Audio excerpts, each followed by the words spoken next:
दिल्ली में भारतीय जनता पार्टी की सरकार का करीब 8 महीने हो गए हैं और जो हालत इस समय दिल्ली के सरकारी अस्पतालों की है, इतने बुरे हाल सरकारी अस्पतालों के कभी भी नहीं थे।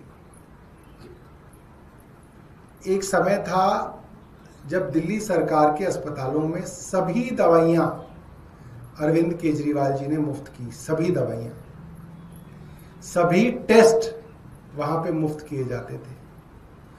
और ये भी योजना थी कि अगर किसी कारण आपका दिल्ली सरकार के अस्पताल में MRI नहीं हो रहा, CT स्कैन नहीं हो रहा, कोई और टेस्ट नहीं हो पा रहा, तो प्राइवेट लैब में भेज के मुफ्त वो वाला टेस्ट कराया जाता था।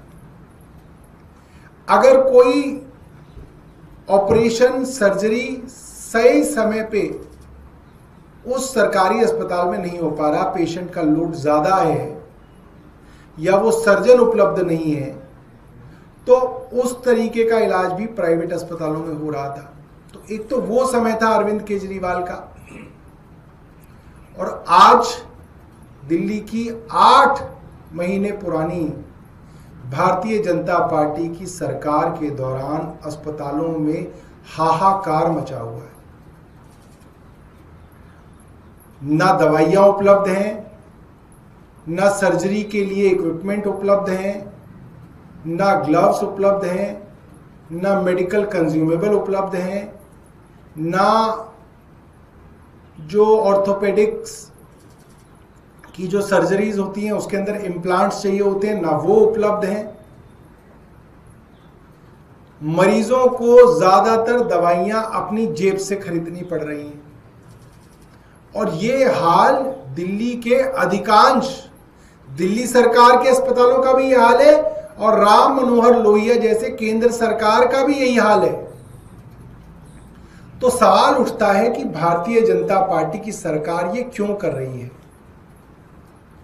और मैं आपको बड़ी जिम्मेदारी के साथ ये सामने आपके रख रहा हूं, भारतीय जनता पार्टी की सरकार धीरे धीरे स्वास्थ्य सेवाओं को प्राइवेटाइज करने जा रही है।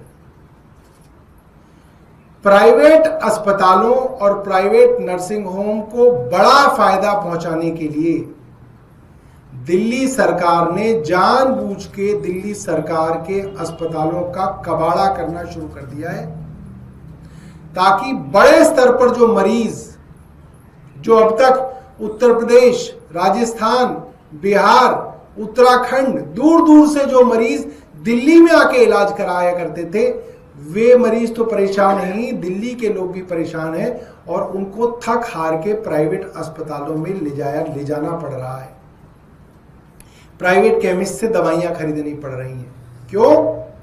ये सरकार दिल्ली में स्वास्थ्य सेवाओं को बड़े स्तर पे प्राइवेट हाथों में देने वाली है, और उसकी तैयारी में जानबूझ के, मैं आपको बता रहा हूं, जानबूझ के दिल्ली सरकार के अस्पतालों में दवाइयां नहीं की।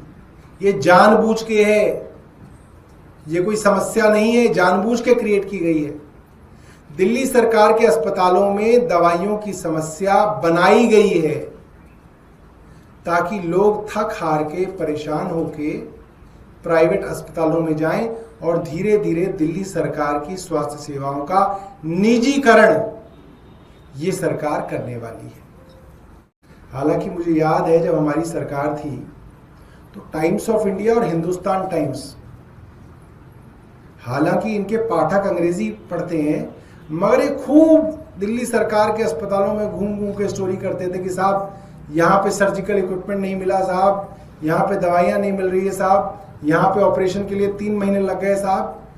अब वो टाइम्स ऑफ इंडिया और हिंदुस्तान टाइम्स ने पता नहीं रिपोर्ट क्या कहते हैं, हेल्थ बीट बंद कर दी या क्या कर दिया, खबरें ही छपनी बंद हो गई। एक ले दे के खबर छपी LNJP में स्ट्रेचर की, वो भी इसलिए छपी क्योंकि एक भारतीय जनता पार्टी की सरकार का धड़ा दूसरे सरकार के धड़े को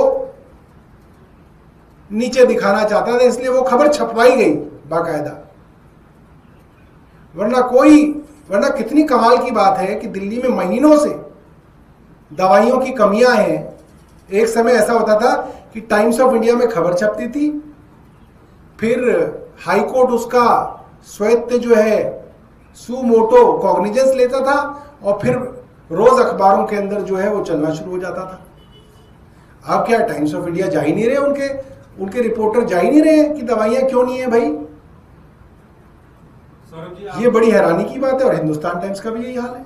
देखिए, मुझे लगता है कि जो मुख्यमंत्री का अभी का फैसला है, जैसा सौरभ भाई ने बताया, ये तो शुरू से कोर्ट का ऑर्डर था और लगातार उस समय में दिल्ली के मुख्यमंत्री अरविंद केजरीवाल जी ने एलजी साहब को लिखा था कि यमुना में छठ होना चाहिए। हम सब विधायक लिखे थे, हम सब जाकर मिले थे उनसे, क्योंकि एलजी साहब उसके चेयरमैन हैं, तो तब तो उन्होंने रोक दिया और अब ये वो करा रहे हैं। तो मुझे लगता है कि रोज ये जैसा सौरभ भाई ने बताया कि झूठ परोसने का कार, गुमराह करने का, रूमर फैलाने वाली सरकार जो अपना काम है वो कर नहीं पा रहे। पिछली सरकार को अब बदनाम करने से आपको क्या फायदा होगा? अब आपकी सरकार 7-8 महीने में जनता परेशान, उसका समाधान कैसे होगा? आप उसकी बात करें। मैं तो हर छठ पूजा में मैं चिट्ठी लिखता था एलजी साहब को कि इस कोर्ट ऑर्डर को निरस्त किया जाए या कोर्ट से बात की जाए और यमुना में छठ पूजा हो। तो तब तो नहीं हुआ।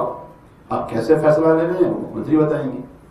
और सवाल छठ पूजा को लेके मुख्यमंत्री और बीजेपी की सरकार कह रही है कि इस बार यमुना के घाटों पे छठ को अलाउ किया जाएगा। आप लोगों की सरकार के समय ये परमिशन नहीं दी जाती थी। देखिए, ऐसा है, मुख्यमंत्री तो रोज झूठ बोलती है और हमें शर्म आने लगी है कि मुख्यमंत्री के पद पे इतनी जो है एक प्रतिष्ठित पद है, उस पे बैठ के कोई महिला इतना झूठ कैसे बोल सकती है।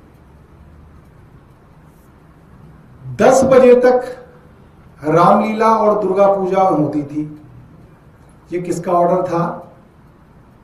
ये दिल्ली पुलिस का ऑर्डर था। दिल्ली पुलिस किसकी है? 11 साल से नरेंद्र मोदी जी के पास है। उसको बढ़ाने के लिए किसने कहा? अरविंद केजरीवाल ने कहा। ये तथ्य भी सब मीडिया में है। अब ये लोग सरकार में आ गए हैं तो दिल्ली पुलिस ने उसको 12 बजे कर दिया। तो अब झूठ फैला रही है मुख्यमंत्री। देखिए, हमने किया,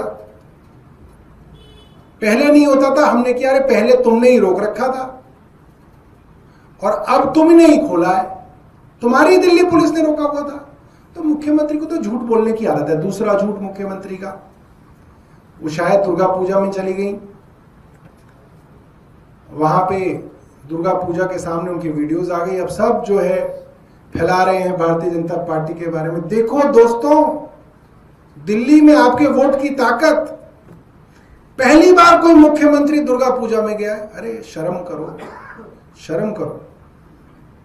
अरविंद केजरीवाल जी न जाने कितनी बार दुर्गा पूजा में गए, कितनी बार। और ये बात मैं इसलिए कह सकता हूं क्योंकि मेरी विधानसभा में ही चित्तरंजन पार्क में होती है, तो मुझे पता है 2013 में वो गए, मैं लेके गया हूं, वीडियोस पढ़े हैं। 2015 में वो गए, 2017 में वो गए, फिर बीच बीच में मनीष सिसोदिया जी कई बार गए। मगर झूठ फैलाना है पूरे दिन। भारतीय जनता पार्टी तो झूठ बोलती थी, मुख्यमंत्री भी पूरे दिन झूठ बोलती हैं। अब ये विषय जो है, ये कौन सा विषय था, मैं तो भूल ही गया। छठ। अब छठ का है, पटाखों का है। अब पटाखों का और छठ का क्या है? कोर्ट का ऑर्डर है। कोर्ट के ऑर्डर है जिसकी वजह से आप छठ नहीं मना पाए। यमुना पे हमारी सरकार ने तो कई बार कहा। संजीव झा जी ने, मुझे याद है, बताएंगे कि इन्होंने प्रेस वार्ता की है इस विषय में कि हमें अलाउ किया जाए। मगर तब जो है डीपीसीसी में इनके अधिकारी होते थे, सीपीसीबी में इनके अधिकारी होते थे, कोर्ट में जाके कुछ और बोलते थे। हम तो इंतजार कर रहे हैं प्रवेश वर्मा जी क्या करेंगे इस बार झाग हटाने के लिए, क्योंकि केमिकल तो वही है, केमिकल तो वही है जिसको प्रवेश वर्मा जहरीला बताते थे।